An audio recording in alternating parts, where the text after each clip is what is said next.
Hello বন্ধুরা, তোমরা সবাই কেমন আছো? দেখো আমি চলে এসেছি সেই 10 নম্বর ভাইরাল রাসমেলাতে।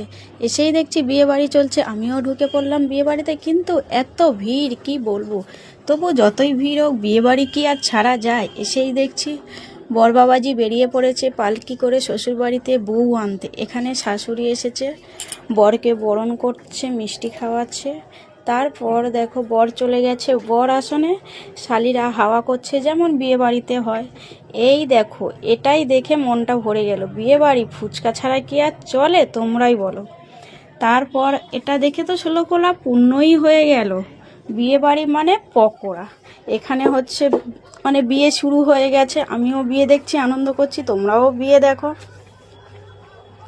আর এখানে বিয়ে বাড়ির রান্নার আয়োজন চলছে, নানান ধরনের রান্নার আয়োজন চলছে। এখানে হচ্ছে রান্না শুরুও হয়ে গেছে। তোমরা কে কে বিয়ে বাড়িতে খাবে চলে আসো তাড়াতাড়ি। এখানে কিছু কিছু মানুষ খাবার জন্য বসে পড়েছে, বরযাত্রীর মানুষগুলো। এখানে হচ্ছে গিয়ে তোমার মানে খাবার দাবার দিয়েছে। কিন্তু বন্ধুরা, আমি এটা জানি না যে ভূতেরা জল খায় বলে, তাও আবার যে সে জল নয়, দামি জল। তোমরা যদি কেউ জানো তাহলে কমেন্টে জানিও।